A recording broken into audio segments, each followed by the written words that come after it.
Eu sou Denise Lima, Ufologia e Mistérios. Acreditar ou não?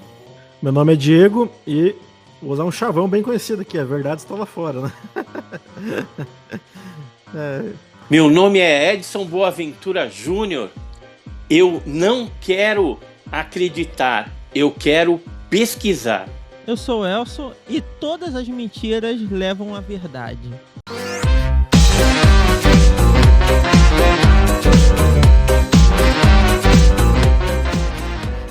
É isso aí, gente. Bom dia, boa tarde, boa noite. Seja bem-vindo a mais um episódio aqui do Hit Combo, seu podcast semanal. E hoje, com a presença ilustre que já teve aqui há muito tempo, lá no começo do podcast, Edson Boaventura. E aí, Edson, tudo bom? Tudo bem, tudo jóia. É um prazer estar voltando aí num bate-papo aí sobre ufologia, né? Que agora está sendo meu dia a dia. Eu tô virando aí o rei do podcast, né? Pessoal... que inventou, já fizeram até uma figurinha aí no WhatsApp, no Facebook, como o rei do podcast. E não é mentira não, porque eu já participei de alguns meses para cá, mais de 70 participações em podcast, web rádio, programa de TV, muita coisa, cara, live, é doideira, mas a gente tá levando aí a ufologia de forma séria, né, para a população brasileira e também até para outros países aí, porque a gente tem recebido muita comunicado, né, e-mail de pessoas de outros países, né, Espanha, Portugal, até do Japão, tá vindo comunicados aí a respeito de casos. Então tá bem legal aí essa divulgação séria da ufologia. E como a gente é também co-editor da revista OVNI Pesquisa, a gente tem feito aí bastante material, artigos, trazendo aí ufologia de raiz. Inclusive na próxima revista aí, que é a número 12, vai ter aí algumas pesquisas que foram feitas no sul de Minas Gerais, na cidade de Luminárias, lá em Minas Gerais. Tem muito caso lá, a história mesmo do nome da cidade, ela já reporta para os fenômenos luminosos que aconteciam na Serra das Luminárias. Então tá bem legal aí a matéria. Depois, quem tiver interesse também na revista, é só acessar o site www.ovnipesquisa.com.br. Muito legal. É isso aí, muito legal. E ó, eu lembrando que ó, eu tenho a minha emoldurada aqui, ó. Ó, show, hein? Essa aqui foi a 11, ó. Essa foi a 11, essa aqui é a 7. Essa foi a 11, essa é a 7. A 11, ela traz aí matéria sobre OSNIs, objetos submarinos não identificados. Tá bem legal também. Nossa, também é um assunto interessante. Pouco falado, né? Pouco falado. Mas é interessante. Bem interessante, né? Será que tem bases submarinas, né, aí no litoral do Brasil ou em outras partes do mundo? Você sabia que tem 12 áreas malditas, tipo que nem o Triângulo das Bermudas, né, que some avião, some embarcação, pessoas, aparecem fenômenos luminosos? Tem 12 áreas dessas espalhadas no mundo todo. Nossa. Isso eu só sabia do Triângulo das Bermudas. Então tem o Mar Adriático, tem o Mar do Diabo também, tem uma região ali próxima à Ilhabela, né, que é no litoral norte do estado de São Paulo, e é muito esquisito que ocorre muito naufrágio, desaparecimento de embarcações, de pessoas, de aviões. Inclusive nessa área de Ilhabela, né, que é no litoral paulista, os aviões eles evitam trafegar ali naquela região, porque tem muito eletromagnetismo. Inclusive eles não utilizam como rota aérea aquela região ali.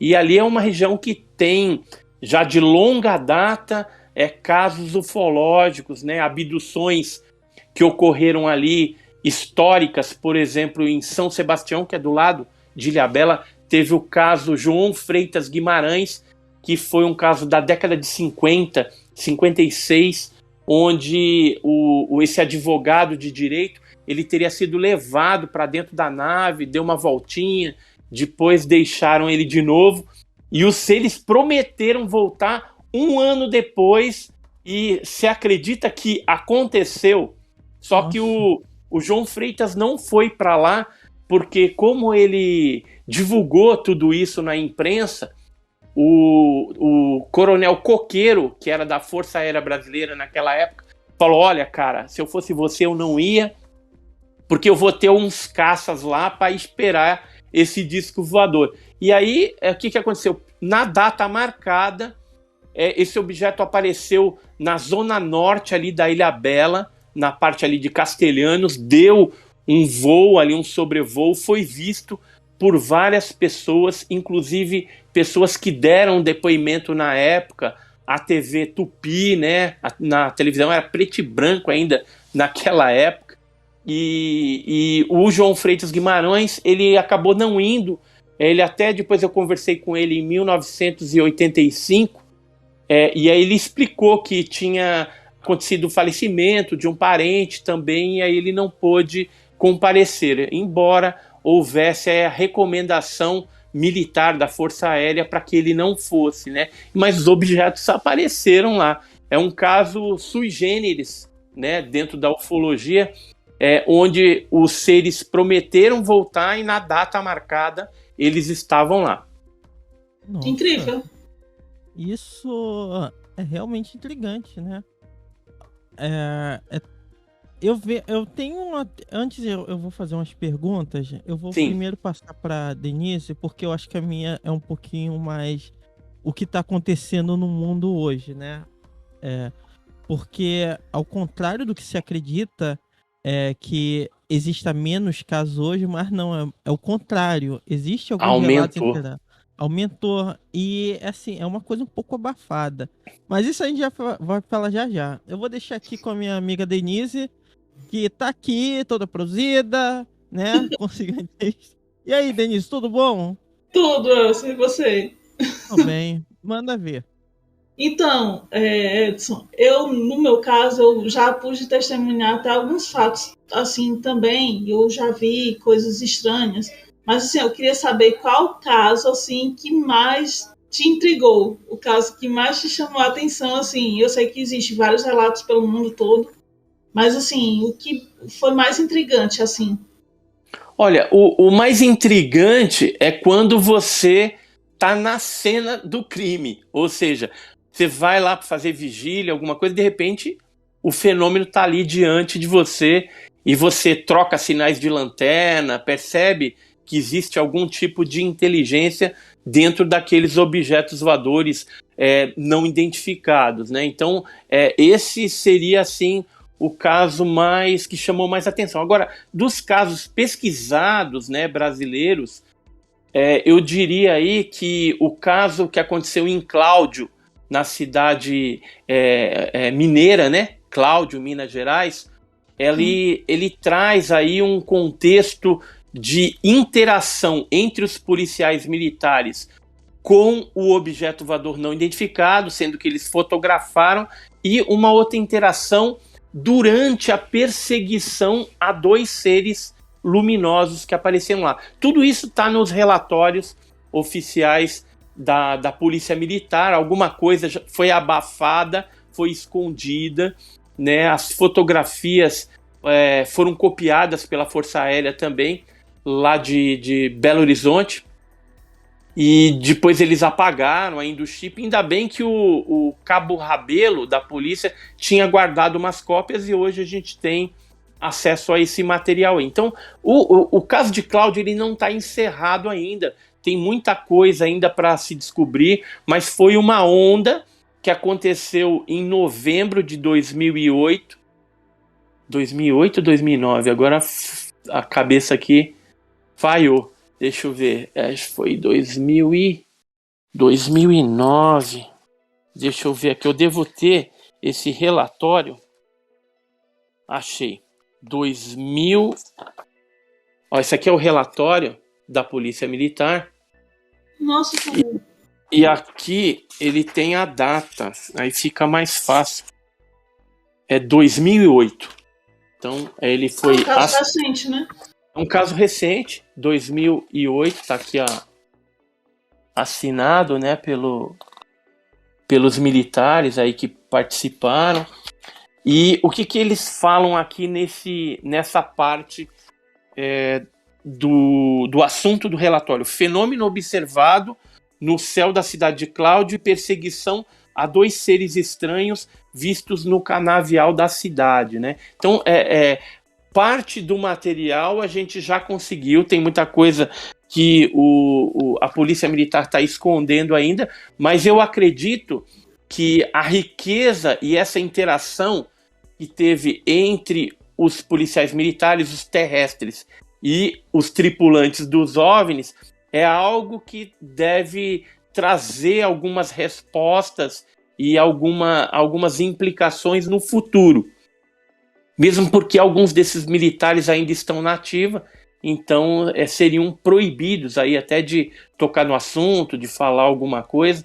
Mas, fora isso, tem o efeito mecânico nas viaturas da polícia, deu problema, tem todo o abalo psicológico, físico, que eles sofreram também em função desse contato direto com seres, e tem o missing time, que é o tempo perdido, né?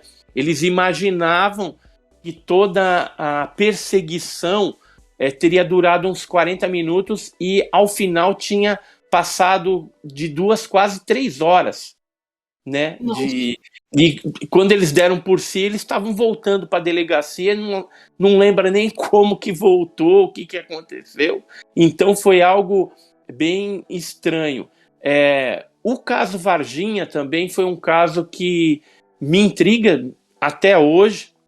Eu tenho plena convicção que criaturas foram capturadas e essas criaturas estão relacionadas aos OVNIs que apareceram naquela região durante muito tempo, inclusive um dos objetos em forma de submarino comprido que se acidentou lá. Então o caso Varginha não está encerrado também. Pouco a pouco a gente vai colocando peças do quebra-cabeça. Tem alguns militares que tiveram coragem e vieram a público falar a respeito do assunto. Civis também. Só para vocês terem uma ideia, hoje de testemunhas diretas e indiretas, chega a umas 200 pessoas do caso Varginha. Então é bastante gente envolvendo órgãos militares como o Exército, Aeronáutica,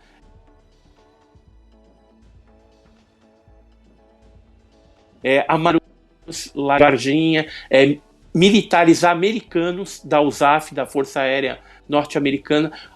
Mais recentemente, o Marcos Feres, que é um ex-controlador de voo, ele participou de uma live num canal aéreo, falando ali de coisas aéreas, e os produtores ali da live chegaram e perguntaram: você já teve algum relacionamento durante a sua profissão com o fenômeno OVNI, objeto voador não identificado? Falou: já que vocês estão falando aí, eram vários dentro dessa área de voo, eu falei: eu vou contar. No dia 20 de janeiro de 1996, eu tive um envolvimento com aquele caso Varginha. E aí ele contou, né, que de repente o chefe dele, que nem aparecia na sala, lá na torre de controle, apareceu e falou assim: olha, tem um avião da USAF aí que está entrando, ele está sem avoem.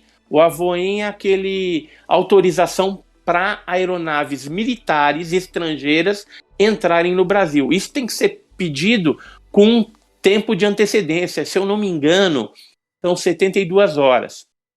E aí é feito um documento, esse documento fica lá. Quando a aeronave adentra o espaço aéreo brasileiro, então você tem a documentação, você deixa passar. Tem uma rota para onde que vai e tal. Só que aquele não tinha. E aí o chefe dele falou: deixa passar, depois a gente vai conseguir o avoem aí. Só que não veio, né? Nem apareceu. E essa aeronave da USAF, que era um C-17, ele pode comportar na carga até 77 toneladas. E sabe para onde que ele foi? Segundo o Marcos Feres, foi para Campinas. Chegando em Campinas, já tinha 2 helicópteros da aeronáutica preparados. Esses militares americanos entraram nesses helicópteros militares e se dirigiram. Tinha uma rota de voo já pré-definida para Varginha. Então foram para Campinas, de Campinas foram para Varginha, aí fizeram o que tinham que fazer lá, depois voltaram, e aí sabe toda a história, né? Que as criaturas e a nave depois foi levada lá para os Estados Unidos, né? Passou pela Unicamp, lá em Campinas, que é o interior do estado de São Paulo, e o Badam Palhares chegou a mexer lá com uma criatura viva, né? Fez alguns testes e também fez a necrópsia numa criatura morta. Então o caso da Varginha também é algo bem bizarro, que envolveu militares brasileiros e até militares americanos. Nossa, impressionante. Nossa, impressionante. Diego? Eu queria que você falasse mais sobre esse caso Varginha. O Marcos Feres...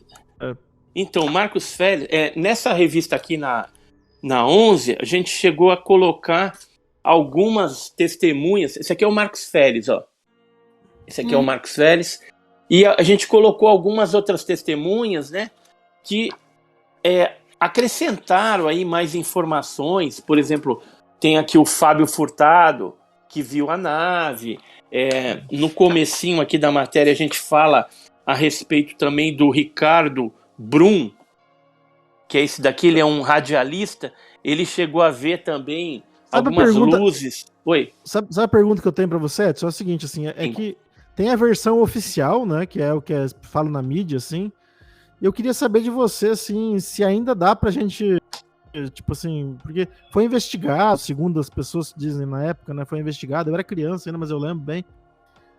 Ainda dá pra gente levantar dúvidas ainda sobre a questão do governo nesse caso ainda do Varginha? Ainda, tipo, teve alguma coisa assim que eles agiram de maneira estranha com relação a esse caso, assim, tentando ocultar alguma coisa, ou é uma coisa assim... Totalmente, foi totalmente ocultado, entendeu? Só que a documentação, que assim, você tem graus de sigilo. Algumas documentações geradas foram secreta, confidencial, ultra secreto. Então, cairia, vamos dizer, esse grau de sigilo com 25 anos. O caso, agora em janeiro de 2022, fez 26 anos. Ou seja, era para ter caído esse grau de sigilo e a gente conseguir solicitar documentos a respeito desse caso que aconteceu lá. Só que o que aconteceu?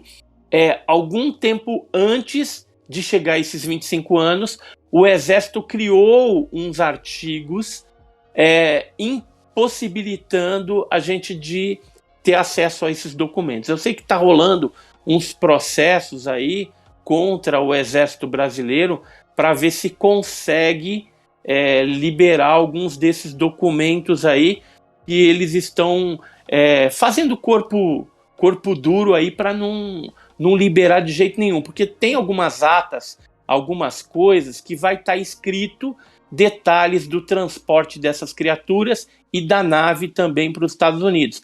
Isso é que a gente estava interessado, porque se vier à tona um desses documentos, a gente já tem a comprovação de que realmente algo aconteceu e foi acobertado, né? As explicações que foram dadas nesse caso pelo Exército Brasileiro são as mais absurdas possíveis. Uma delas, que foi feito um IPM, um inquérito policial militar, eles chegaram à conclusão, né, que era o Mudinho, que era um cidadão com problemas mentais, né, que não fala e que fica, vez ou outra, agachado na rua, e aí eles tentaram dizer que se tratava dessa pessoa, né, que é uma pessoa conhecida por todos, e hoje a gente até sabe que no momento que a Liliane, a Kátia e a Valquíria viram no terreno baldio aquela criatura agachada, o Mudinho estava num colégio, estava tendo um evento, tem testemunhas que viram ele lá, então não tem como ele ser essa criatura que o Exército manipulou, vamos dizer, um inquérito policial militar para chegar a essa conclusão.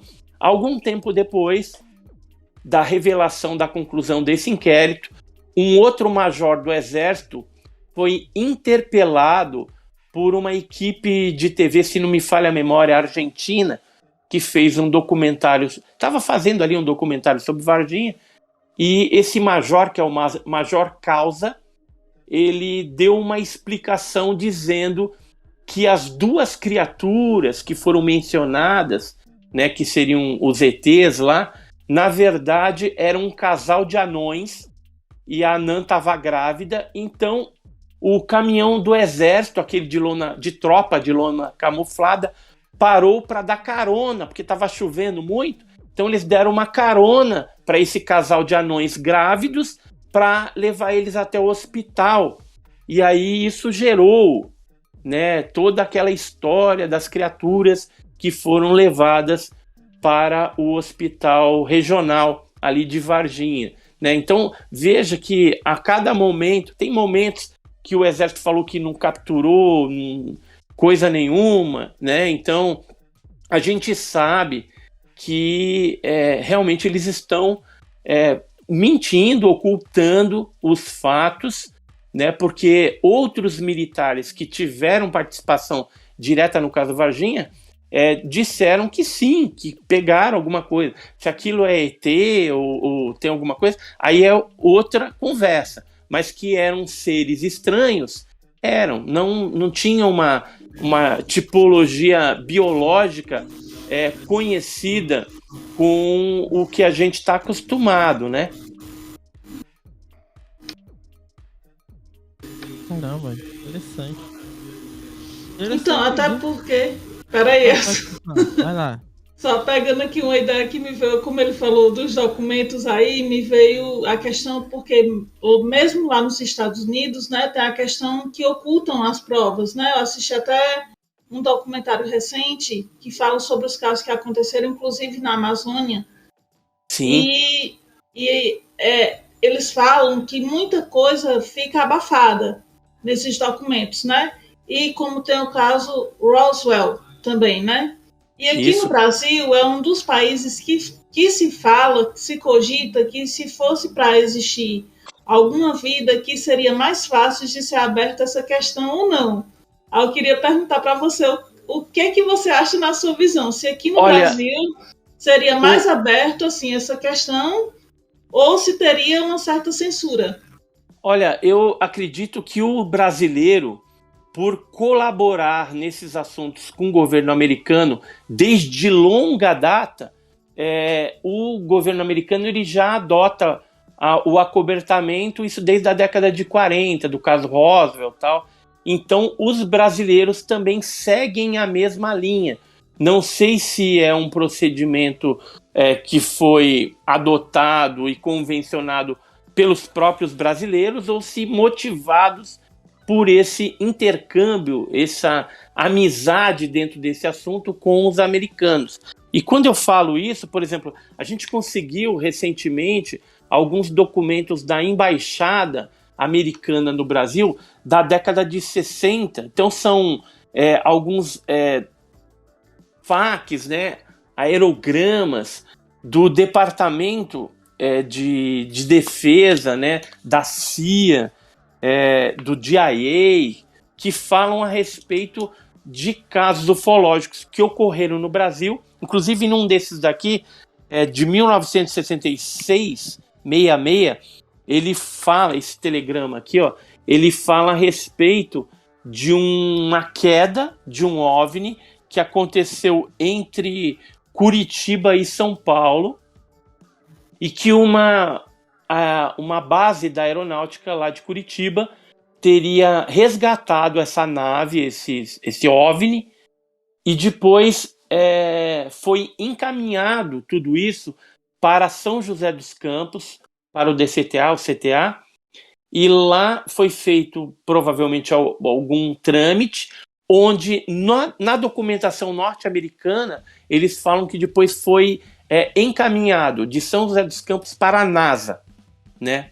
Para a famigerada NASA aí. Agora, veja isso, em 1966, você já tinha ouvido falar disso? Não, né? Eu tentei procurar oficialmente alguma informação e a informação que eles passam é que não existe, que esse documento foi destruído, que não, sabe?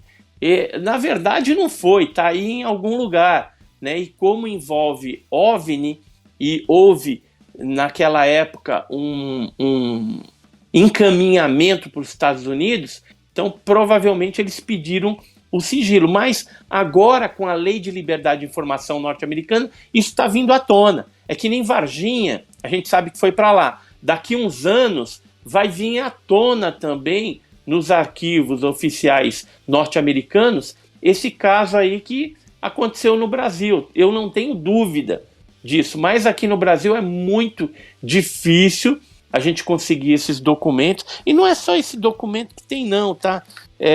Por exemplo, tem um caso, que é um caso que envolveu um avistamento de uma aeronave militar, um C-47, em 1967. Tenho recortes de jornais daquela época. FAB confirma oficialmente que disco voador perseguiu um avião. Né? Então tem aqui um documento que foi publicado no jornal naquela época, que era uma declaração do capitão Puget e do capitão Yakel, Ronald Edward Yakel.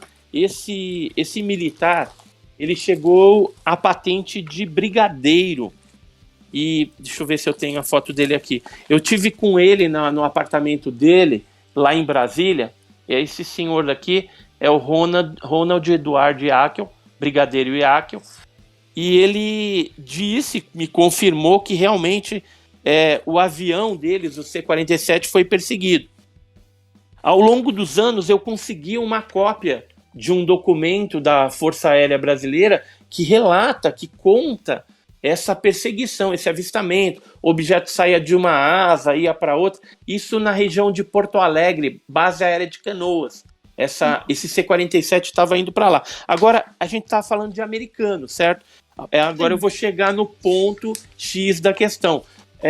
O DIA, que é o Departamento de Defesa de Inteligência, né, de Informação lá dos Estados Unidos, ele divulgou esse documento aqui, assinado pelo Vernon A. Walters, tá aqui, ó, Vernon A. Walters, que é o Brigadeiro de Defesa e Ataque. E naquela época eles registraram esse caso e mandaram para os Estados Unidos. Então, veja, em 67, 3 de abril de 67, aqui o assunto reporte de avistamento de disco voador, reporte de avistamento de disco voador sobre o Brasil. E aqui ele fala um pouquinho, né? Edson, eu queria te perguntar uma coisa. Eu tenho minha opinião própria assim, a respeito desse assunto, né? Mas assim, eu queria saber de você que estuda o OVNIs há tanto tempo, né? O que você acha que é o motivo que leva os governos a cobertar isso? Você acha que eles acham que ia ter um impacto assim, muito grande na sociedade, assim, que as pessoas, a religião ia sofrer com isso, alguma coisa? Qual que é a sua opinião, assim? Eu tenho a minha própria opinião, né? Mas eu queria saber a sua, já que você estuda Então, isso há tempo, né? eu sou de opinião que são vários fatores. Um dos fatores é justamente a geração de pânico.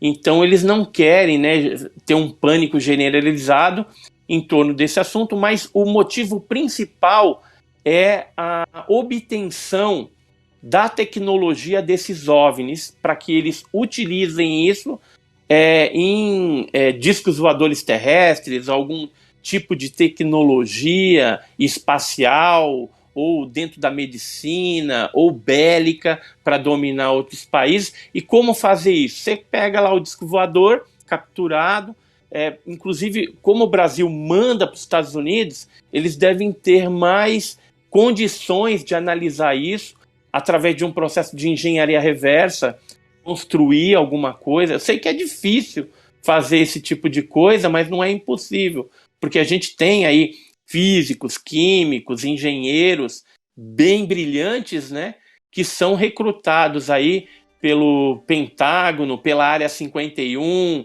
né, pela NASA mesmo, e esses caras recebem alta soma de dinheiro em dólar, que compensa, né, deve estar 5 e pouco aí, né, em relação ao real.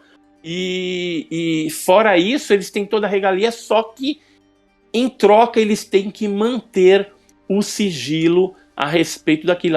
Assina um monte de papéis e tem que cumprir, né? Poucos desses que trabalharam em projetos secretos envolvendo OVNIs, acidentados, metamateriais também, que são metais aí advindos de acidentes de OVNIs. Isso, inclusive, metamaterial atualmente é um assunto que está em voga, né? Todos os cientistas militares, ufólogos, civis ou militares estão interessados nisso aí, né? Em pegar esse material, porque esse material pode colocar qualquer país na frente de outros países inimigos aí. Então, os americanos são os que estão querendo obter isso a qualquer custo.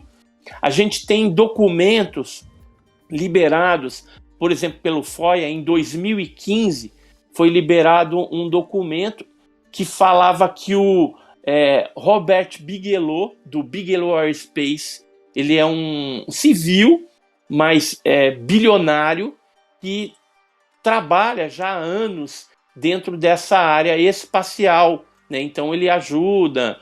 E nesse documento de 2015 que veio à tona aí, foi feito o pedido de lei de liberdade de informação, fala que o Pentágono contratou os serviços do Bigelow, do Robert Bigelow, para que ele analisasse e fizesse testes com metamateriais, que são esses fragmentos aí de OVNIs, pedaços, e não só isso, que ele construísse um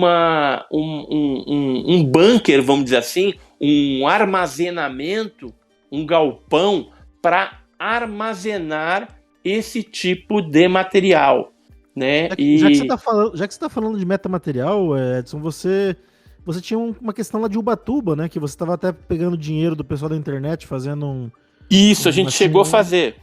Vocês fizeram o teste naquele material lá? Fizemos sim. Espera aí que eu vou te mostrar. Nós fizemos alguns testes, né, naquele material. Esse aqui é um deles, foi feito na USP, né? São 4 fragmentos de OVNIs que nós obtivemos naquela época. Aqui dá para a gente ter uma ideia dos fragmentos, eram pequenos. E a primeira análise que a gente foi qualitativa, para saber se tinha magnésio em alta concentração, porque as primeiras análises desse fato, né, desses fragmentos que foram obtidos na Praia das Toninhas, em Ubatuba, no ano de 1957, em setembro, falavam, né, as primeiras análises, que era magnésio em alto grau de pureza. Mas magnésio você pode, de repente, numa metalurgia, produzir esse tipo de coisa com 99 ponto alguma coisa. Nesse exame aqui, na última página, são várias páginas, né? Na última página, que é assinada pelo Dr. Henrique Ken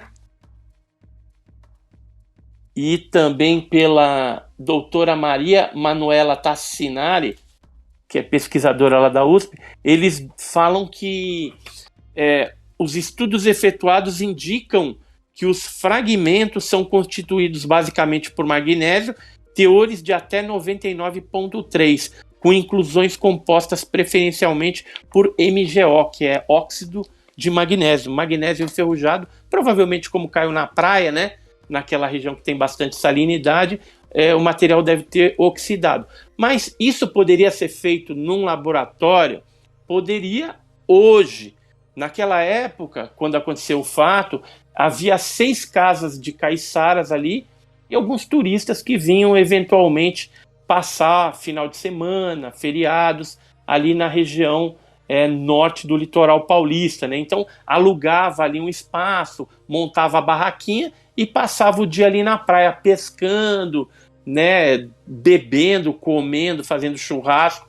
Era isso que acontecia na década de 50, né? 57. E aí o que aconteceu? A gente conseguiu esses fragmentos, analisamos, mas o que eu tenho de novidade para falar para vocês aí. Eu tive no museu lá na Argentina, que é o Museu OVNI, e a gente ficou sabendo que lá havia fragmentos desse metal lá de Ubatuba. E aí o que a gente fez? Fomos para lá justamente para tentar checar esse material, se era o mesmo material ou não. E aí nós tivemos a oportunidade de ter esses fragmentos em mãos, e posteriormente o pesquisador físico francês Jacques Vallée também foi para lá e conseguiu algumas amostras. O que ele fez com essas amostras? Isso recente agora. Foi para os Estados Unidos, levando as amostras na Universidade de Stanford, lá nos Estados Unidos. Ele, juntamente com Peter Sturrock e com um outro químico lá, professor, o professor Nolan, eles conseguiram analisar isso, e foi uma análise isotópica. O que é isso? Eles analisaram o isótopo daquele magnésio e compararam com magnésio terrestre, que tem uma composição isotópica característica. E eles se surpreenderam porque o metal do OVNI, aquele magnésio do OVNI, era 30% diferente da composição isotópica de magnésio terrestre. Então, aquele magnésio não é daqui, não é da Terra, veio de fora. Aí vocês poderiam estar perguntando, mas então não poderia ter sido um meteorito que caiu, alguma coisa assim? Eu cheguei a levar esse material para 2 especialistas em meteorítica. Eles são expert em meteorito, e eles me fizeram, inclusive, o Paulo Anselmo Mattioli chegou a fazer um laudo dizendo que aquilo não era meteorito, porque meteorito que já caiu na Terra, no máximo, tem 26% de magnésio, e aquilo era 99,9, 99,3, então era muito alto. E geralmente o meteorito que tem magnésio, que no máximo teria 26% de magnésio, ele é combinado com outros elementos químicos, por exemplo, ferro, níquel, estanfiodita, farrigitonita, né? Então são elementos típicos de meteoritos.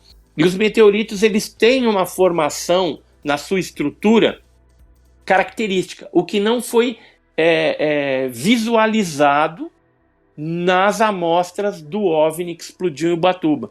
Então, definitivamente, esses especialistas em meteorito falam assim, meteorito não é, mas também não é natural isso. É algo que foi feito, manufaturado. Agora, aonde? Se não tinha naquela época uma metalurgia lá em Ubatuba. E outra coisa, o que eu hoje posso falar que aquilo é de fora, que é extraterrestre, por conta da análise isotópica, que agora, inclusive o professor Nolan, ele veio a público e deu aí algumas entrevistas, participou também de live, falando dessa análise do fragmento de Ubatuba. Então, hoje, nós como ufólogos, temos aí 4 fragmentos que futuramente a gente pretende colocar no museu, né? Estou tentando fazer um museu ufológico.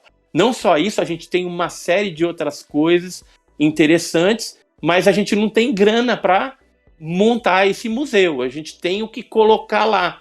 Documentos oficiais, amostra. Eu tenho até o matinho onde a criatura de Varginha ficou em cima, para você ter uma ideia. Então tem bastante coisa interessante. Pelo de chupacabras, tem amostra de solo onde pousou disco voador, o caso de Biúna, por exemplo, o caso de Tiago Machado, que aconteceu em Pirassununga em 1969. Tem o pedaço da árvore lá de Tunguska, o caso de 1908, tenho amostras de casos argentinos, também da década de 70, enfim, tem um monte de coisa, tem amostra do Guarujá, do Ceará, de Minas Gerais, tem cogumelos que sofreram algum tipo de alteração quando do pouso do OVNI. Então tudo isso não pode ficar esquecido e depois, se eu morro, acontece alguma coisa, joga tudo fora no lixo, como eu já vi acontecer com alguns ufólogos brasileiros. Então a gente precisa ter um lugar, um museu, onde a história da ufologia brasileira e mundial seja contada ali e que isso fique para a posteridade, para que um número maior de pessoas, alunos, escolas, tenham o conhecimento da ufologia científica, né, e do que aconteceu efetivamente em termos desse fenômeno OVNI. Porque vai chegar um dia que vai ser museu mesmo, porque a gente vai tomar cafezinho com esses seres, né? Vamos no shopping, vamos estar andando ali. Aquilo que acontece no Star Trek, que a gente vê aí, vai acontecer. Não vai, eu não sei se vai demorar muito ou não, mas uma hora vai acontecer esse fato, sim. Caramba, interessante. Assim, complementando um pouco até o que o Diego falou, a gente conhece alguns casos, como em 1939, que houve um pânico por causa de uma radionovela, que foi a Guerra dos Mundos. Tivemos há um tempo atrás, não tão distante, algum pânico religioso por pessoas que acreditaram que era o fim do mundo, tiraram suas vidas e fizeram besteira.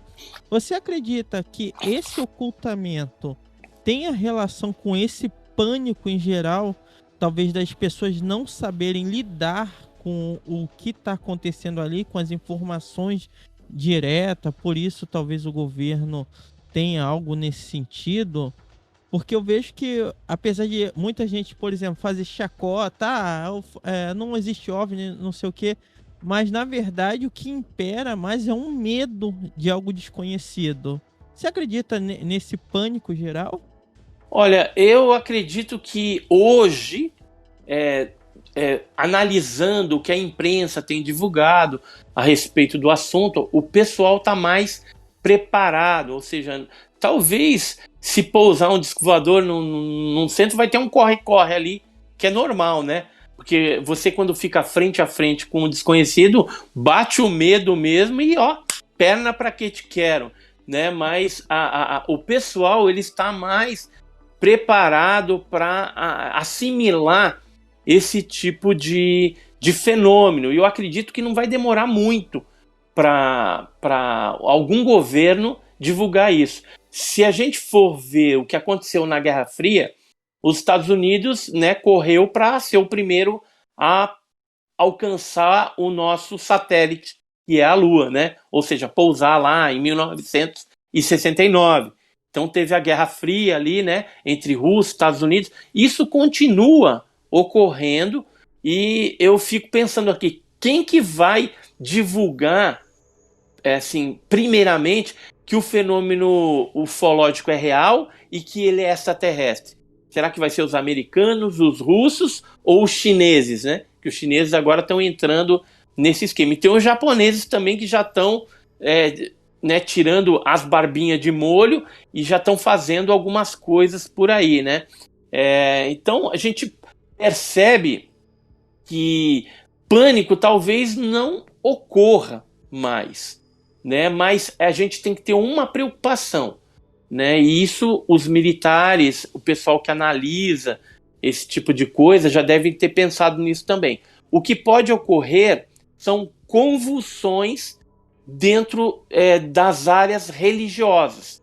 Por quê? Porque a religião, ela foca que você está sozinho no mundo, né? É o maior absurdo você pensar dessa forma. Você não admitir que exista outro tipo de vida fora, ou em algum exoplaneta, ou em algum outro sistema solar, é você limitar a capacidade criativa do próprio Deus, do Criador, né? Então é absurdo a gente pensar desta forma. Então, se for revelado para essas comunidades religiosas aí que existe vida além da gente, pode ser que eles se sintam traídos dentro da sua fé, e isso pode gerar alguma convulsão religiosa, social, que seria de difícil controle por parte desses órgãos militares. Então, isso daí é porque é muito mais gente que existe do que militares para conter algum tipo de convulsão social desse tipo. Embora, de repente, pode ser que não aconteça nada disso, né? Eles baixam aí e tenha lá a exopolítica, né? Que eles já estão pensando nisso também, caso venha algum ser, então você ter uma política de como recepcionar esses seres. Agora a gente não sabe que tipo de ser que está vindo aí.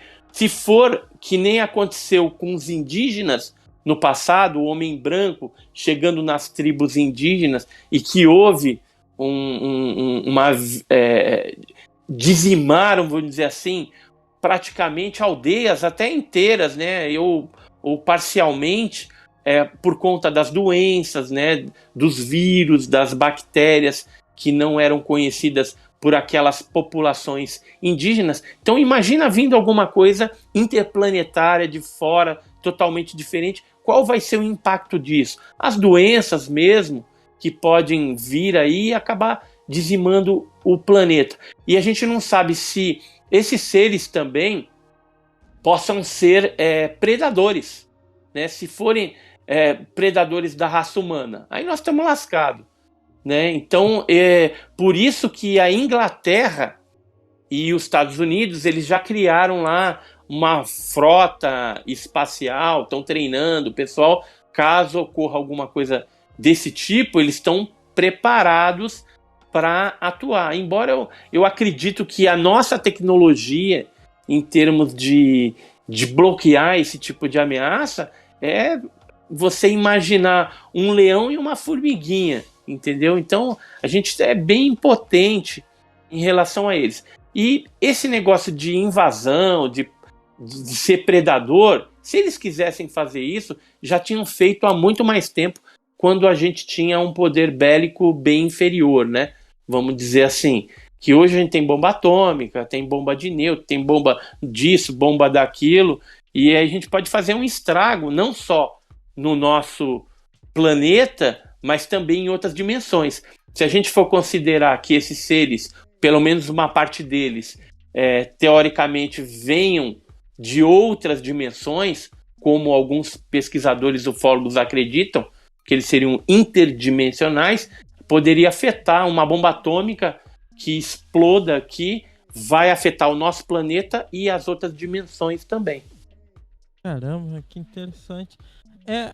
Assim, eu vou levar um pouquinho aqui, tentar mesclar um pouco casos americanos com casos brasileiros. No relatório que saiu do governo americano sobre OVNIs, se eu não me engano, foram 144 casos de OVNIs que não foram isso. Esse relatório aqui, ó. Se eu não me engano, foram 144, não é isso?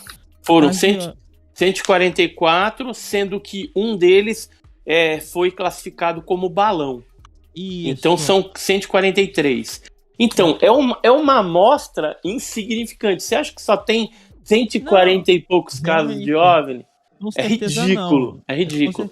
Mas o interessante é que algumas imagens que até quando veio a público, pessoas falaram, não é drone, não sei o quê.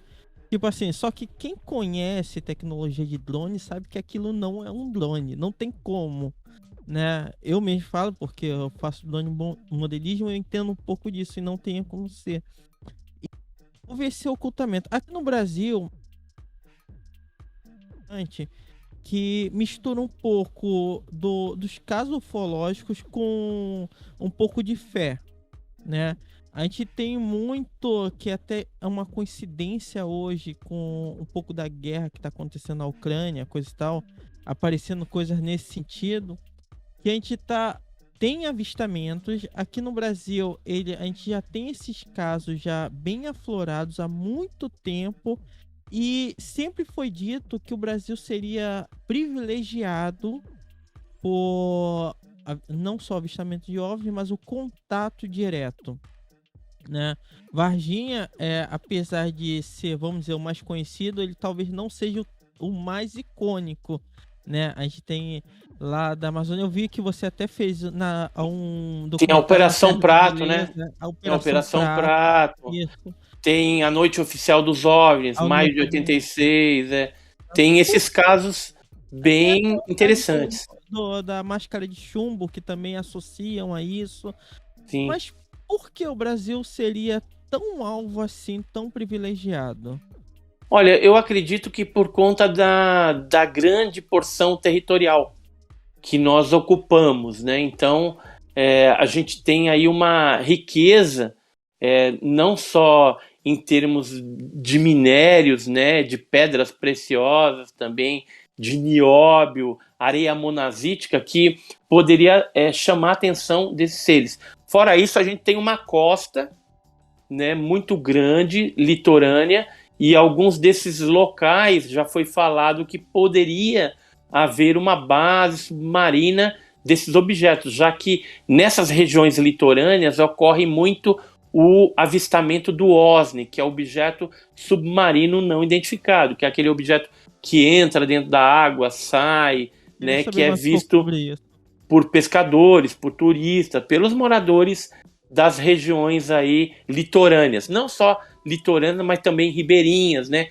A gente tem grandes rios, o Rio Amazonas, onde a gente tem aí uma casuística bem interessante, não só nesse local, mas onde tem bastante água, mas onde tem cavernas e formações rochosas gigantescas aí, geralmente tem esses fenômenos luminosos, e aí poderia também abrigar uma base de operações subterrânea, e não que a Terra seja oca, isso eu não acredito, mas que houvesse protuberâncias na crosta terrestre, cavernas, que pudessem abrigar temporariamente ou até definitivamente algumas bases operacionais desses OVNIs. E aí eu citaria Iporanga, a Serra da Beleza, a Chapada Diamantina na Bahia, Chapada dos Guimarães, a Chapada dos Veadeiros em Goiás, né? Então essas regiões que tem cavernas, que tem esses maciços montanhosos, tem muita história. Luminárias, por exemplo, no sul de Minas, tem uma lenda numa cidade chamada Pedra Dourada, também em Minas Gerais, que diz que no subterrâneo a Mãe do Ouro mora ali, dentro do subterrâneo de uma montanha gigantesca que é a Pedra Dourada. Então tem também essas lendas, essas crendices populares espalhadas no Brasil inteiro, que nos fazem crer que o fenômeno ele é bem mais antigo, né? Embora a nomenclatura utilizada para esses fenômenos, elas podem variar, né? Em Minas Gerais, você já viu um disco voador OVNI? É bem provável que o cara vai falar que não, mas se você perguntar para ele se ele já viu a Mãe do Ouro, ele fala, onde passou aqui atrás a Mãe do Ouro, que é uma bola de fogo e tal, que são as sondas.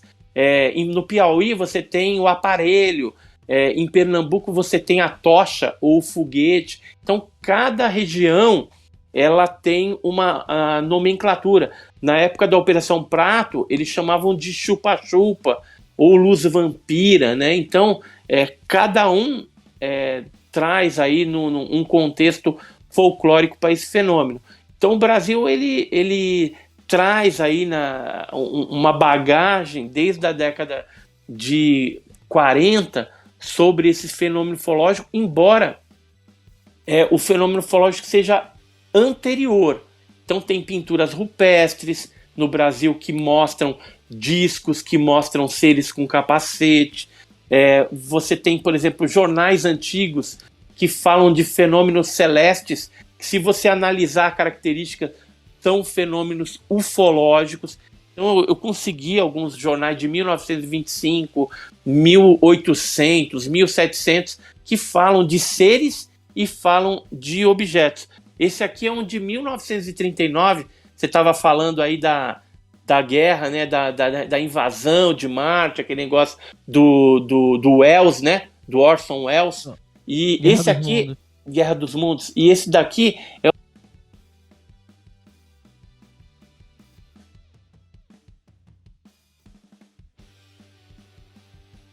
um jornal sobre o morro. Então isso aconteceu em São João del Rei, Minas Gerais, e tem pessoas aqui que eram do internato, né? Então fala de pessoas importantes aqui da prefeitura, um fazendeiro Emídio Apolinário de Moraes, e falam que esse fenômeno foi visto por mais de 2.000 pessoas avistaram isso.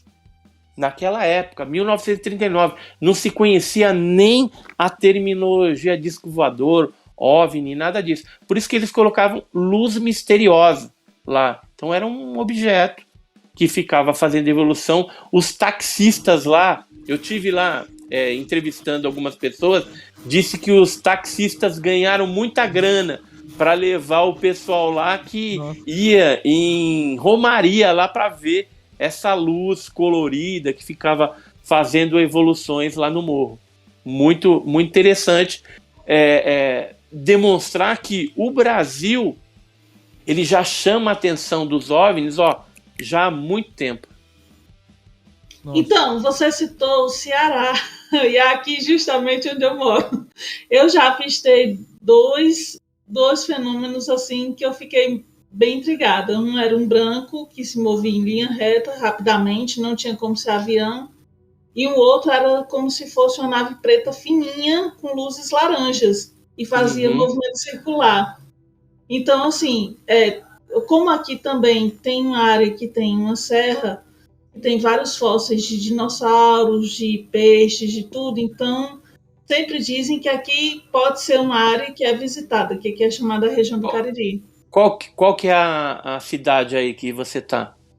No meu caso aqui é Juazeiro do Norte. Juazeiro do Norte, então.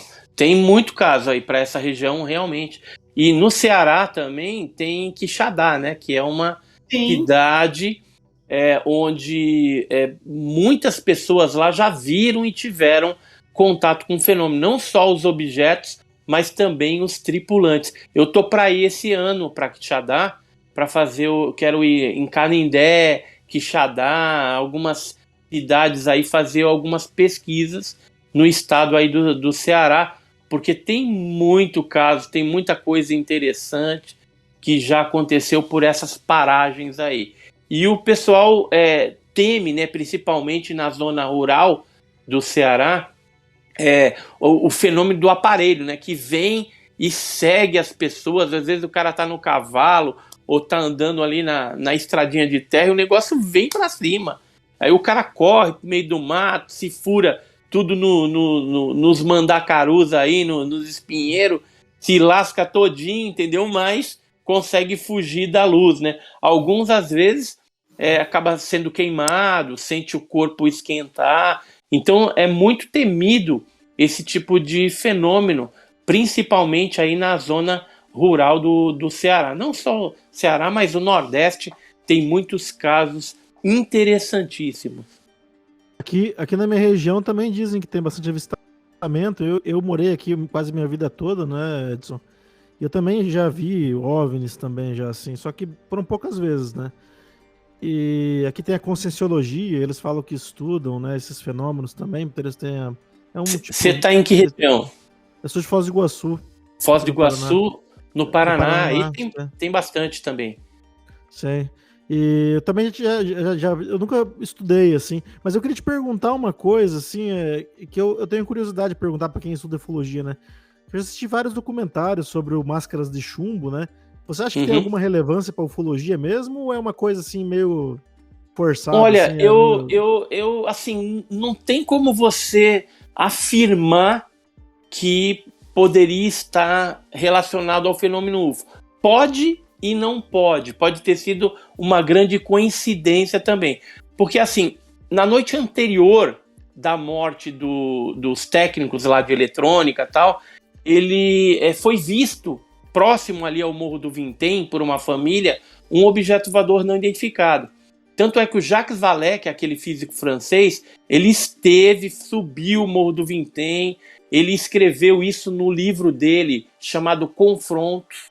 Então, no livro do Jacques Vallée, Confrontos, tem lá o caso do Morro do Vintém. Então, assim, pode ser que esteja associado, mas pode ter sido também uma grande coincidência. O Carlos Alberto Machado, ele escreveu um livro recentemente chamado Estranha Colheita, que é de casos de mutilações, mortes estranhas que poderiam estar relacionados aos OVNIs. E lá ele retrata também esse caso do Morro do Vintém. Ele fez uma pesquisa um pouquinho mais aprofundada, mas o que eu posso te falar assim, é que é um grande mistério. Até hoje não se sabe o que de fato aconteceu. Quem saberia isso seriam os próprios técnicos que infelizmente vieram a falecer. Quando o Jacques Vallée esteve no Morro do Vintém, ele percebeu que no local onde estavam os corpos dos dois não nasceu mais mato. Aconteceu algum tipo de radiação, efeito ali. Então eles devem ter sido banhados pela luz do OVNI ou alguma outra coisa. E na cabeça deles, talvez as máscaras de chumbo protegeriam eles, mas não foi o que aconteceu. Eles vieram a óbito. Foi descartado na época latrocínio, né? Morte, né? Por roubo, porque não aconteceu. Eles tinham dinheiro, inclusive, nos bolsos, isso não foi levado e era uma quantia até razoável de dinheiro. E, assim, alguns laudos e pesquisas que foram feitas no passado foram rasuradas. Então, parece que tem também todo um acobertamento em torno desse assunto.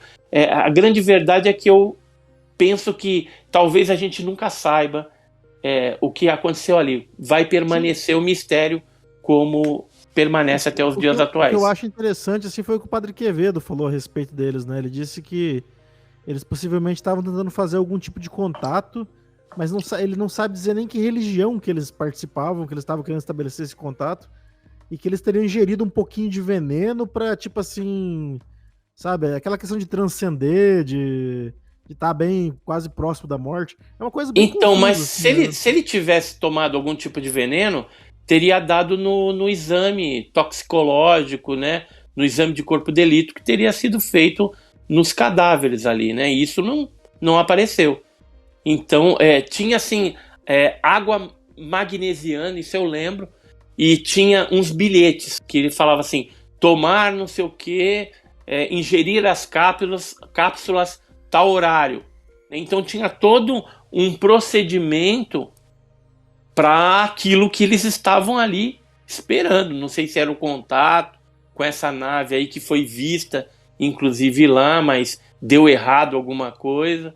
Então a gente talvez nunca vai saber o que de fato aconteceu no caso das máscaras de chumbo, né? É um mistério. Realmente. E assim, se eu não me engano, em 2016 voltaram no Morro do Vintém e o local onde os corpos foram encontrados ainda tinha rastros lá sem o mato, né? Exato. Então, pra você ver, de tanto tempo até agora, e assim, é inexplicável, né? Aconteceu uma alteração ali, físico-química no local. Isso é indiscutível. De fato aconteceu algo, né? Por isso que é um mistério, né? É inexplicável. Exatamente. Edson, eu vi também que você fez um documentário na Serra da Beleza, né? Eu achei assim, sensacional. Eu queria que você falasse um pouquinho sobre esse documentário e eu vou botar o link aqui também na descrição do vídeo. Então, a gente teve lá na Serra da Beleza, quem nos ciceronou lá foi o Arthur Sérgio Neto, que é um ufólogo carioca, que estuda aquela região já há algum tempo também. A Serra da Beleza, ela ficou conhecida pelo Marco Antônio Petit, que era um pesquisador também carioca. Ele inicialmente fez as pesquisas, fazia vigília lá na região. Inclusive teve uma época que eu fui para lá com o Petit, cheguei a ver um fenômenozinho, um objeto meio avermelhado, diferente, mas também foi só isso. E agora dessa vez que a gente esteve lá, a gente foi fazer vigília e a gente estava meio azarado, não estava vendo nada. quando a gente decidiu ir embora, né, que já tinha colocado as cadeirinhas, as coisas, tudo dentro do carro, a minha esposa, a Karina, que é a esposa do meu filho, já estava dentro do carro, estava fora só eu, o Arthur Sérgio Neto e o meu outro filho, o Arthur, né? E aí a gente estava ali já levantando acampamento, já estava meio cansado, não tinha visto nada. Aí o meu filho chegou na beira de um barranco que tem assim, aí viu um troço lá, acendeu, né? Começou tipo uma névoa, um negócio esquisito, e aquela luz que apareceu, aí ele deu o alarde para nós, aí eu e o Sérgio Neto, o Arthur Sérgio Neto, fomos para lá, ficamos olhando os três. Aí num determinado momento eu falei pro Arthur, falei, vou chamar elas. Aí o Arthur, não chama, senão vai apagar, vai sumir. Falei, não, eu vou. Aí eu fui, chamei as duas, elas vieram, ainda viram um fenômeno. Aí eu falei pro meu filho filmar, aí o Arthur falou, não filma não que vai apagar. E aí a gente filmou ainda um pouco, aí depois o negócio apagou mesmo. E aí não apareceu mais. Aí a gente foi embora e tal.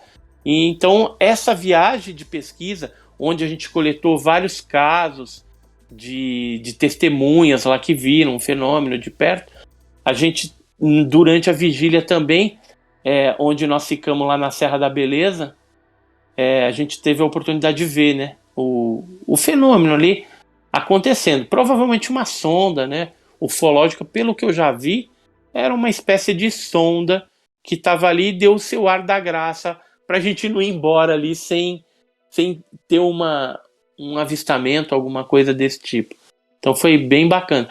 Iguais essas pesquisas de campo, a gente tem feito outras no sul de Minas Gerais, fomos para Lavras, tivemos em Alfenas, em Varginha, né, em Três Corações, e também estivemos em Luminária.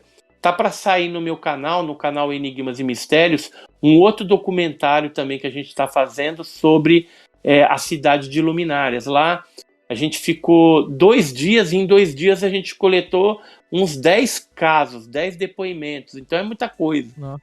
Né? E a gente vai ter que voltar lá para entrevistar outras pessoas também que não deu tempo da gente fazer. Então é uma região que aparece o fenômeno demais, cara. E na próxima revista aí a gente vai fazer já fizemos, né? Tá sendo editorada e em breve vai estar aí já disponível ao público com uma matéria sobre luminárias também. Inclusive a capa dela é alusiva a essa pesquisa de campo em luminária. Eu gosto muito disso, cara. Sou um pesquisador de raiz, ninguém vai tirar isso, tá no meu sangue. Eu gosto de ir para campo e passar os perrengues lá. Fazer vigília, ver OVNI, passar medo, entendeu? Mas quem tá na chuva é para se molhar, não é assim? Se eu quero descobrir alguma coisa, eu tenho que ir aonde está acontecendo os fatos. É uma coisa que eu sempre faço. E assim, se não é, não é. Mas se é, cara, ninguém tira aquilo de mim e eu empunho a bandeira da verdade e falo, ó, cara, isso aqui realmente é estranho. Isso aqui é um fenômeno óbvio. Até que se prove ao contrário, né? Que a gente também tem que ter a humildade de reconhecer quando a gente erra também, ou se de repente lá na frente explicarem pra gente que aquilo não era bem assim, né? Porque hoje a gente tem várias tecnologias, drones e tecnologias espiãs, militares, que a gente não conhece e que não são divulgadas para o público. Só que durante uma guerra, por exemplo, depois que passa a guerra, essas tecnologias vêm à tona. Quer ver um exemplo? Teve a Guerra do Golfo Pérsico na década de 90, 99, por ali, né, 90. Nessa década de 90 apareceram muitos triângulos negros sobre a Europa. Então, a Bélgica falando que via disco voador triangular negro, a Itália, um monte de lugar lá reportando, saindo nos jornais. Eu tenho alguns recortes de jornais daquela época. Só que acabou a guerra, a gente descobriu que aquilo era uma tecnologia americana, era o Stealth, né, que é aquele avião triangular negro que não é detectável em radar e que estava ali espionando a guerra, né? Só que era uma tecnologia que não tinha sido divulgada ainda para o público. Passada a guerra, a gente descobriu que era isso. Não que não possa ter ocorrido algum caso ali que seja verdadeiramente ufológico, porque tem esse formato triangular também dentro da casuística, dentro das aeroformas dos OVNIs, também tem, mas alguns casos ali são nitidamente o stealth que foi confundido com os OVNIs. E aí a gente tem a hombridade de chegar hoje e falar, olha, não era. Se for uma pessoa mau caráter, aí vai, não, deixa, é tudo OVNI triangular negro mesmo, entendeu? Mas o que a pessoa vai ganhar com isso, né, de ficar forçando algo desse tipo? Eu lembro, por exemplo, um caso que aconteceu no Guarujá, na época, a gente pesquisando com o GUG, Grupo Ufológico do Guarujá, apareceu um balão, cara, de uns 30, 40 metros, em formato de peão. Só que ele estava bem alto. E aí foi inclusive o Jamil Villanova que me ligou. Falou, olha, tá aparecendo um negócio esquisito aí. E dá uma olhada aí da janela. Aí eu saí, olhei, vi também. E ele olhou de binóculo e falou, é um balão. E aí passou, né? A gente desencanou daquilo. No dia seguinte sai no jornal OVNI no Guarujá, meu. Eu quis morrer. Eu fui lá na redação do jornal, falei assim, ó, escreve aí que esse OVNI que vocês estão falando aí é um balão de mais ou menos 30 e tantos metros, assim, assim, assim, e pode colocar meu nome aí, Edson Boaventura Júnior, ufólogo, eu tô falando que é balão, não é OVNI. E aí eles publicaram, foi publicado isso. Passou mais uns dias, eles descobriram, caiu esse balão aí lá para os lados de Ilhabela, São Sebastião, para lá, né? E era um balão bem grande mesmo, 30 e pouco, 40 e tantos metros, né? Agora, veja, eu tô ali no Guarujá, na época tinha o grupo, podia deixar quieto, mesmo saber, mas não, a gente tem um compromisso com a verdade de que quando é, quando não é, não é. Doa quem doer, né? E aí por isso que a gente consegue arrumar um monte de inimigo aí dentro desse meio, porque as pessoas querem acreditar, cara. Eles não querem pesquisar. Exato. Eles querem acreditar. E ufologia não é crença. Ufologia é uma paraciência, né, que depende de outra ciência, mas é um estudo também. E é um estudo que a gente tem que colocar sempre em estudo para a gente ver e comparar, ó, pode ser um balão, pode ser um drone, pode ser isso, pode ser o Starlink, né, os satélites que agora estão confundindo um monte de gente aí. Então, a gente tem que ter esse compromisso com a verdade, senão vira essa banalização que a gente vê na internet aí. Todo mundo coloca luzinha, não sei o que, filma qualquer coisa, põe lá e é OVNI. E vai falar para aquela pessoa que não é, né, que ela fica já de mal, já dá o dedinho para você, e você é o pior ufólogo do mundo porque você falou para ela que ela infelizmente filmou ali um balão, filmou Starlink, ou de repente se confundiu com um reflexo, que já ouviu falar no efeito coma?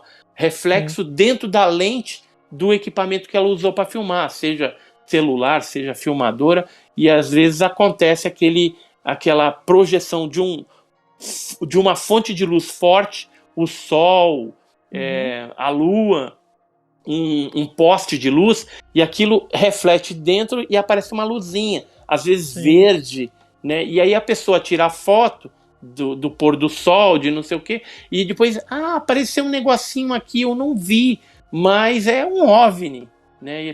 E na verdade é um reflexo, é um efeito coma, né? Porque as pessoas não sabem, né? Não conhecem dessa parte, e o ufólogo tem que conhecer isso e tem que ter o compromisso com a verdade. Infelizmente não são todos que empunham a bandeira da honestidade dentro dos estudos.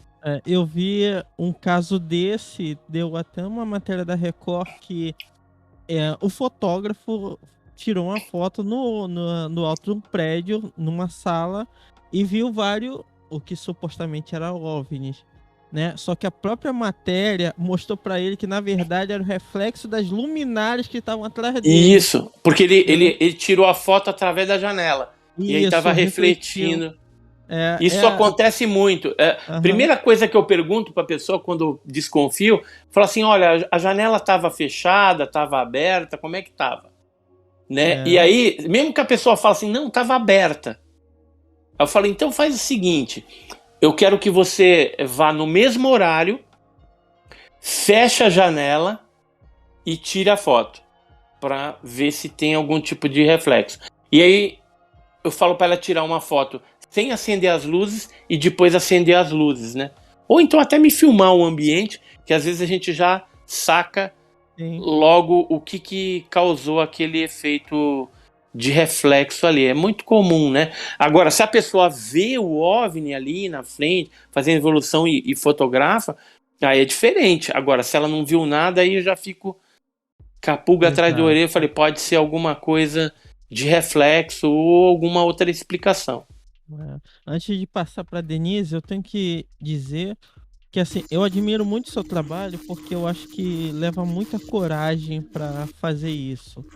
Eu sei porque quando eu tive a minha experiência, eu tive uma experiência não muito agradável da forma que eu vi, foi lá em Miguel Pereira, que eu vi muito próximo até demais. E assim, isso atentou a curiosidade até hoje, assim, muito forte, mas eu devo ser sincero que eu não sei se como seria a minha reação se eu visse realmente novamente o que eu vi, né? E eu não me imagino fazendo uma vigília que nem você. Eu não consigo me imaginar. Foi uma experiência bem impactante e eu admiro demais esse tipo de trabalho, né? Porque você tem que lidar. Você sabe por que eu vou? Porque se os caras tivessem que me pegar, já tinha pego ou pegou, entendeu? E você nem fica sabendo e tamo indo, entendeu? E tamo indo. Tem algum propósito? Tudo na vida da gente tem algum propósito. Se eu tô envolvido nesse estudo, é porque havia um propósito para a gente desenvolver aí dentro desse estudo ufológico. E quando você vai para campo mesmo, para vigília lá, que vê alguma coisa, você está sujeito, né? Não tem como. Então, por exemplo, se você tem medo, é melhor não ir. Teve uma vez a gente levou um casal lá para Iporanga. E aí a gente tava vendo as luzinhas, mas tava longe. E aí eu caí, não sei se caí na besteira de falar, eu falei, ó, tá vendo esse morro atrás da gente? Às vezes aparece aqui atrás. E aí nisso a gente tá com o foco lá na frente, nas luzinhas. Aí sumiu as luzinhas lá, aí daqui a pouco aparece aqui atrás, mas aí tava já em cima. Aí, foi debandada geral. A mulher começou a chorar, ai meu filho, não sei o quê. E aí, vambora, tivemos que ir embora. No melhor, quando tava começando a ficar um negócio bacana, aí tivemos que ir embora porque o casal assustou demais com aquele negócio. Então, cada pessoa tem um tipo de reação. Eu já tive reação de surpresa, de medo, ou então de ficar simplesmente apático ali, entendeu? Ou de repente nem lembrar o que aconteceu, entendeu? Ficar assim meio... E aí, cadê os objetos que estavam ali, não tá? E aí você ter missing time, ou indo para um lugar e aí lascar tudo, de repente você tá numa outra estrada que não deveria estar ali. Isso aconteceu quando eu fui para Iporanga, isso há muitos anos atrás, né? Então, tem algumas coisas que pode ter acontecido e você não fica nem sabendo, entendeu? Mas tem um propósito. Tudo isso deve ter um propósito maior aí, com certeza. E aí, Denise, vamos acampar, Denise? Não teria essa coragem toda, não, mas eu gosto de ficar observando o céu de manhã, de tarde à noite. Agora, acampar assim, dessa forma aí, eu acho que não. Porque já pensou se vê aquele negócio em cima de você? Deve ser bem bizarro, bem estranho. Nossa!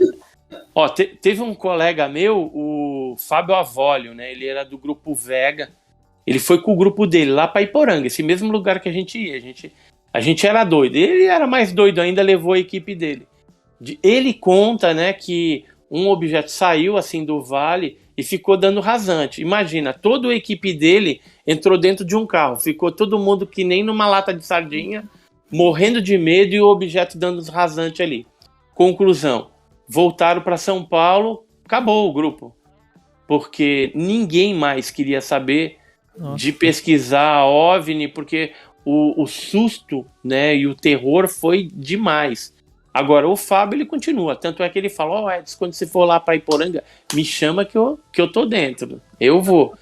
Agora, os outros integrantes do grupo dele, espanaram todo mundo. Ficou todo mundo morrendo de medo. Acontece, né?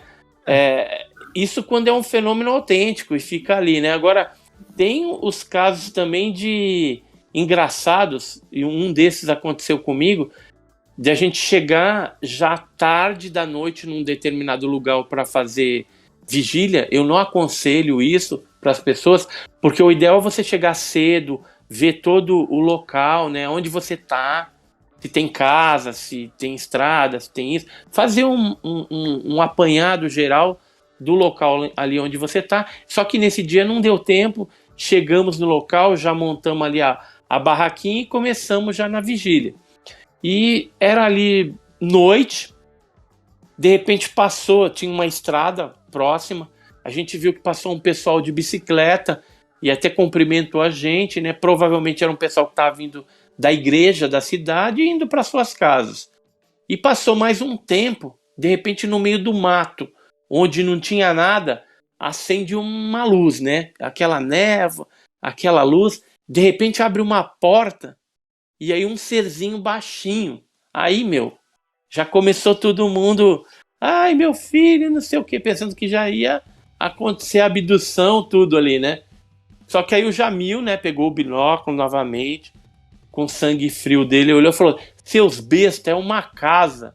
É que o pé direito era alto e era tipo um celeiro ali de alguma fazenda, e era uma pessoa, só que em relação ao tamanho da porta, parecia que era um baixinho. E a gente não viu isso porque chegamos à noite ali. Provavelmente era aquele pessoal que passou de bicicleta, foi serpenteando lá na serra até chegar nessa casa. Quando acendeu a luz, aí você imagina aquela neblina, uma luz. E hoje a gente tem essas luzes de LED, né, que é bem clara.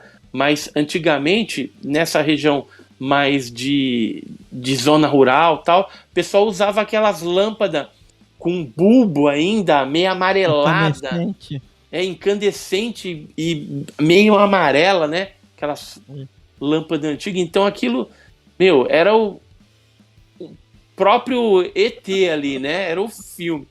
E não foi, né? Foi, infelizmente, um erro de interpretação. Depois a gente deu bastante risada ali, não vimos nada, né? Naquela vigília, ficou só na história, na memória, aquela história ali do nosso engano, né? Então, não aconselho ninguém ir para uma vigília sem antes dar uma olhada. Iporanga, por exemplo, quando a gente vai, e vai alguma pessoa diferente, eu faço questão de ir à tarde no local, mostrar, olha, ali tem estrada, aqui é o PETAR, o Parque Estadual e Turístico do Ribeira, aqui tem isso, ali tem uma antena de transmissão. Então a pessoa já sabe. Quando escurece, ela sabe exatamente aonde tem os pontos para não ter nenhum equívoco, né, se aparecer o OVNI efetivamente.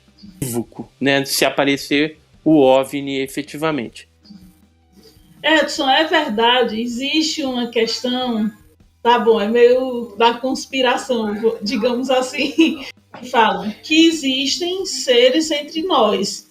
Um dos casos que se fala muito é a Rainha Elizabeth II, que ela é uma possível reptiliana, e eu vi um caso também de um cientista, que agora eu não me lembro o nome também, que ele pode ser um ser de outro mundo, um ser de Vênus. Não lembro agora o nome. O que você acha? Que pode existir sim ou não? Eu não acredito nisso, entendeu? Isso daí é das ideias malévolas aí da cabeça das pessoas. E, na verdade, se tivesse um alienígena incorporado numa pessoa, você acha que essa pessoa já não tinha um pego para analisar e tudo mais? E você acha que o alienígena vai falar que ele está fazendo algo desse tipo? Lógico que não. Senão ele seria objeto de estudo. Então, assim, é muito da imaginação das pessoas que elas querem acreditar.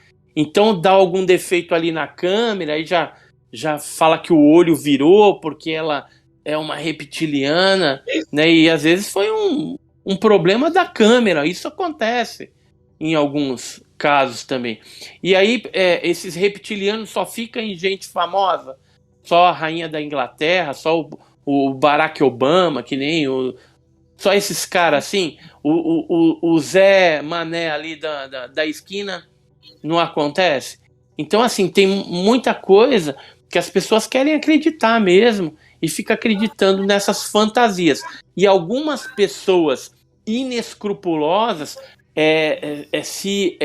usam isso como oportunidade para ganhar dinheiro em cima daqueles crentes, né? Daquelas pessoas que acreditam nisso. Aí ele faz um livrinho ali, todo fantasioso, dentro daquilo que a pessoa quer ouvir e vai ganhar uma grana em cima dessas pessoas que não tem, não que não pensam, entendeu? Mas são crédulas. Então a gente tem dois tipos de pessoas dentro da ufologia. Aquelas que acreditam em tudo. Se você falar assim, acabei de olhar aqui e tinha um OVNI dentro do quarto aqui onde a gente está filmando e ele saiu pela janela. E ela vai acreditar nisso. Eu estou inventando aqui uma coisa, entendeu? E ela acreditou. E outros que não. Não, vamos ver mais racionalmente. Será que esse negócio que passou aí atrás de você, que ficou filmado mesmo, não é um inseto? E aí, dependendo do ângulo da luz, causou um efeito óptico, né? Então tem pessoas que pensam, que analisam, não são tão crédulas assim. Eu me coloco dentro dessas pessoas que analisam, são um pouco mais críticas. Agora, o fato que acontecer, eu não consegui explicar e acabou, eu vou ser o maior defensor daquele negócio. Agora, se tiver uma explicação mais plausível, não venha me falar que aquilo é reptiliano, que aquilo é isso, que é aquilo. Inclusive ficam falando aí que reptiliano é raça. Não existe raça de nada. O que existe são tipologias de seres, alguns baixinhos, o tipo alfa, o tipo beta que é parecido com a gente, o tipo gama que é totalmente bizarro, corpo coberto de pelos, robôs, energéticos. Então a gente tem tipologias, não raça. Porque quando o pessoal fica falando reptiliano, arturiano, não sei que ano aí, a pessoa teria que ter ido lá no planeta e realmente constatado. Você já viu algum trabalho científico, ou de algum governo, ou de alguém da área espacial que atestou isso, foi lá e viu esse tipo de raça? Então, não tem. Se não tem, não existe raça. Isso é falácia de gente que quer fazer livro e quer vender essas historinhas da carochinha para as pessoas que querem acreditar. Infelizmente é isso. Viu, Edson? Você falou do tipo beta, que é parecido com a gente. Esse é o mesmo tipo lá que apareceu no caso do Fogo do Céu, lá que o cara relatou, porque ele falou que eram pessoas, que eram tipo pessoas, assim, né? Do Fogo grandes, né? O caso Travis Walton do Fogo no Céu tinha dois tipos. Tinha os baixinhos e tinha aqueles loiros, né, que eram parecidos conosco. Na verdade, dentro da nave, segundo Travis Walton, teriam dois tipos, convivendo ali conjuntamente, trabalhando em conjunto.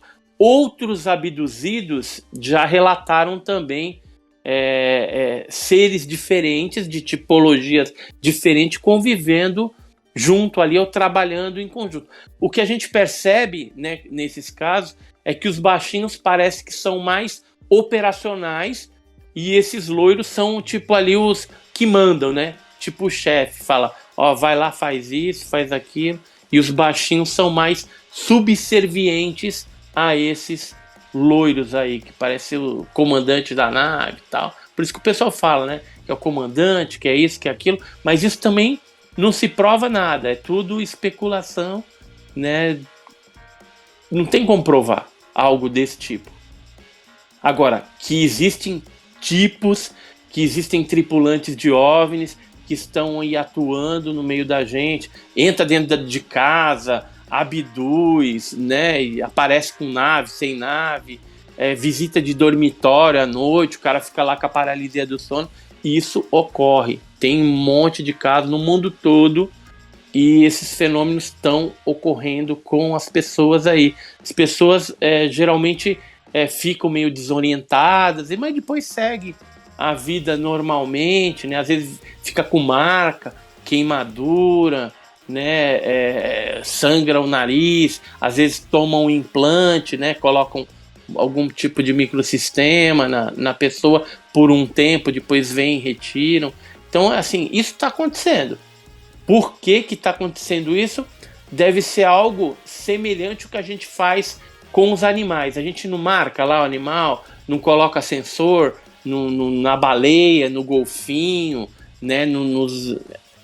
Alguma coisa científica está sendo feita com essa raça, que provavelmente, né? Com essa tipologia que está acima da gente, e essa espécie aí, sei lá, e aí a nossa espécie está num degrau, vamos dizer, evolutivo, ou dentro de uma cadeia alimentar abaixo.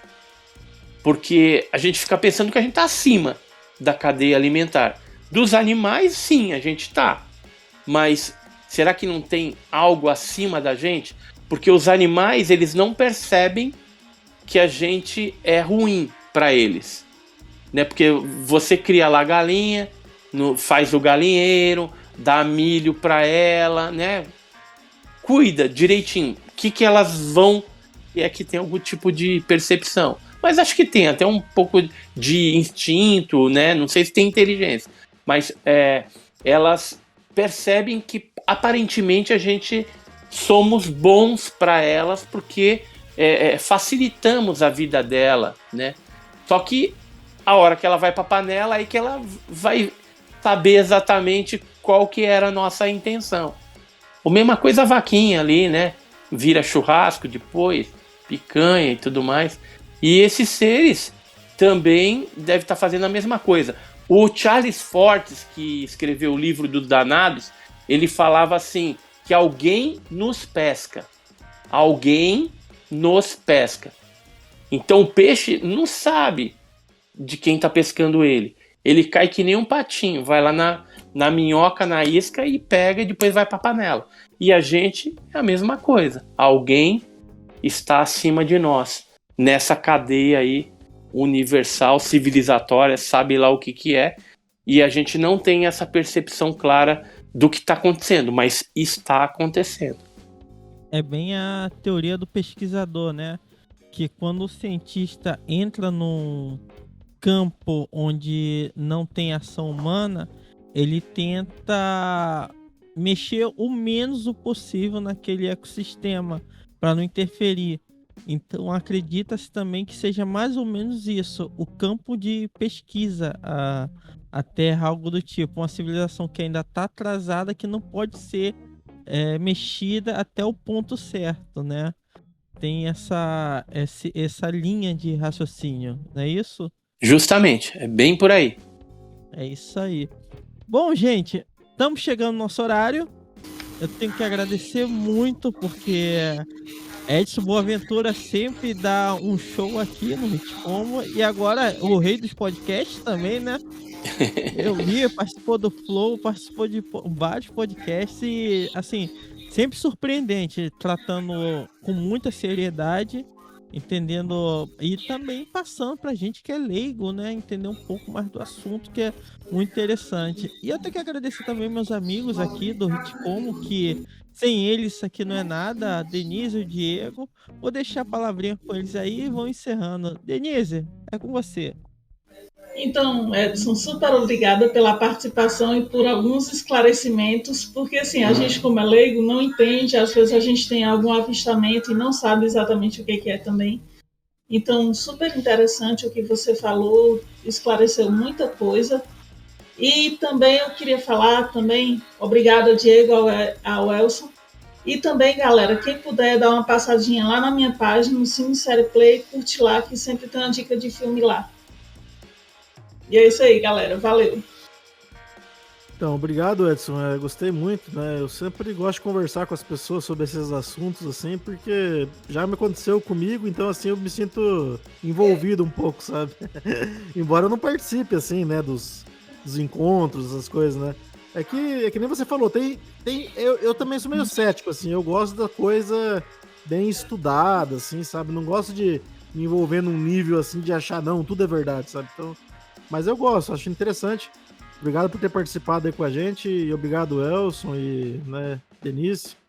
E também quero deixar meu jabazinho aí, quem quiser ouvir um pouco de filosofia, sobre cultura pop, tem lá no Aletheia Podcast, né? É o podcast que eu participo com outros amigos meus lá. E tá em todos os agregadores aí, né? E é isso, né? Obrigado e uma boa noite pra vocês aí. Muito agradecido. Edson. Queria agradecer vocês, primeiramente, aí pelo bate-papo, pela oportunidade.